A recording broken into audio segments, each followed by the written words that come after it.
The Sun on the Stick is the worst scout melee in Team Fortress 2. Its stats are terrible, it's extremely situational, and when I'm trying to use melees as scout, I'm trying to hear the enemy team say, "I'm dead!" You see, the existence of the Sun on the Stick stems all the way back to February 3rd, 2011, when Team Fortress 2 pulled off a crossover promotion with the game Rift, where players who pre-purchased the game would earn a genuine version of the Sun on the Stick and the sharpened volcano fragment, as well as an item that once redeemed would give you a head crab hat in Rift. Probably the worst promotion to take part of, knowing how both of the weapons are infamous for being terrible. Since the reveal of the Sun on a Stick, its stats have stayed relatively consistent, being a melee weapon that carries a damage penalty of 25%, but also crits against enemies who are on fire. And with that single stat, this weapon has become one of Scout's most useless melee weapons. Except that there was a glimmer of hope in 2016 when we got the Meet Your Match update. Wait a minute. Something good from the Meet Your Match update? On that day, there would be a new stat, 25% fire damage resistance while deployed, which is a sharp contrast to what your usual scout melees do. But is the stat on its own able to compete against every other scout melee in the game?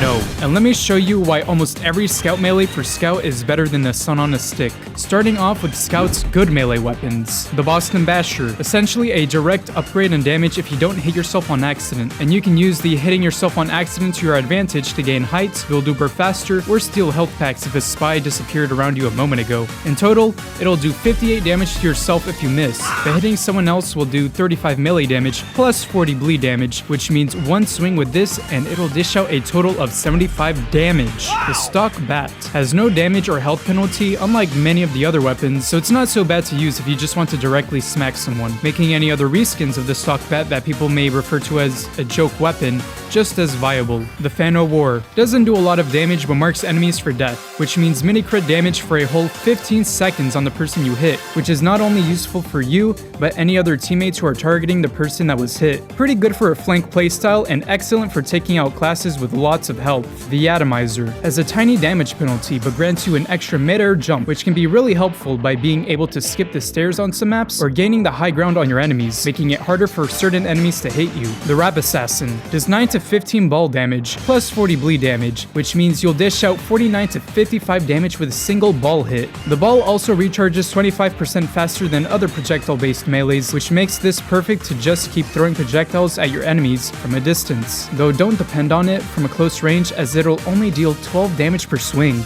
Now to Scout's bad melee weapons. Sorry for offending anyone in advance here. The Candy Cane drops tiny health packs that can be beneficial to yourself or your own team, but the harsh 25% explosive vulnerability kind of ruins it, as Scout will deal out the most damage whenever he is close to an enemy, and if you're up against a soldier or demo, you're going to die in one hit because of the damage vulnerability. The Sun on a Stick has a 25% damage penalty and crits against flamed opponents. Its only redeeming feature is the 25% fire resistance stat, which I'll go into detail later. The Sandman. Now this is a melee that competes for the worst spot in all of Scout's melee weapons. It does the regular 35 damage, and the ball projectile you can throw out does 15 short and 23 long range damage. Using this melee rips off 15 health, which means you can get one shot by a rocket just to have a throwable ball that'll slow enemies down for a few seconds. But Scout's advantage in speed already allows him to catch up to every other class except another Scout, and hitting them with a ball may prove to be difficult, so using this melee is already questionable, and the Sandman nerf has took it from one of the best weapons to one of the worst. The only reason this isn't the worst melee in the game is because it doesn't rely on other teammates to get the full use out of it. And remembering what the weapon was like before the nerf, back when you used to be able to combo with the guillotine, I'd like to see another rework or a buff for this weapon, such as being able to mini crit using the Sandman when players are slowed down with the ball, or I don't know, just revert it back to when you could stun people with it. Now you might be thinking,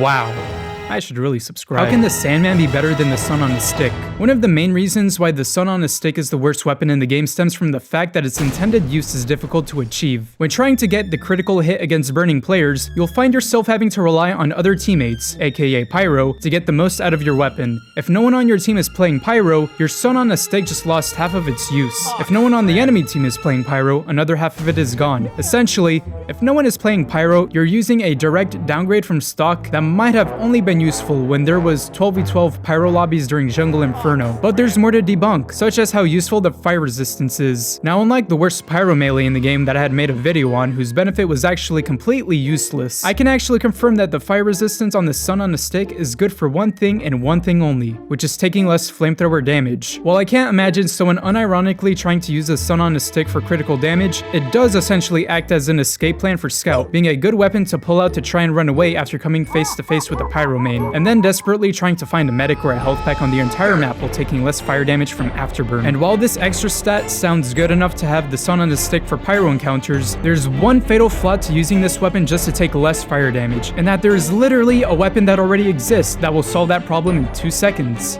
Mad Milk.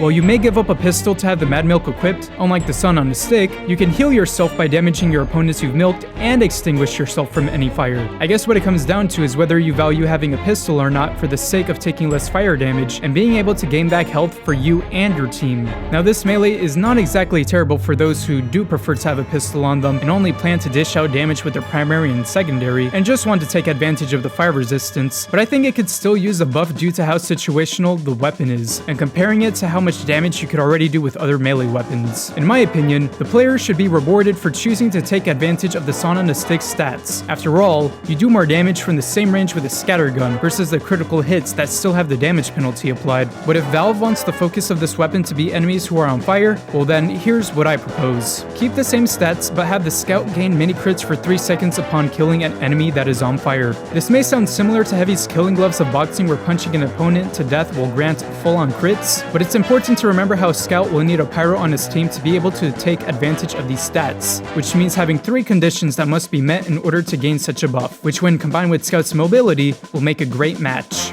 First, there must be a pyro, or other class that can cause fire damage, on your team. Second, the enemy must be on fire. And third, the Scout must kill the enemy while they are still on fire. While this version on the Sun on a Stick is just as situational as the current, its primary focus would still be on enemies who are on fire, and reward Scouts who take the risk of concealing their main damage dealer to do less damage with their melee in an attempt to gain mini crits. I can't say these changes would make the melee any less situational without a complete rework of the weapon, but it would reward those who know the importance of when to use their melee accordingly. Let me know how you would change the Sun on a Stick in the comments below. And if you enjoyed this video, then you might like the one I made about the worst pyro melee in TF2. Anyways, like, subscribe, and I'm out. Peace.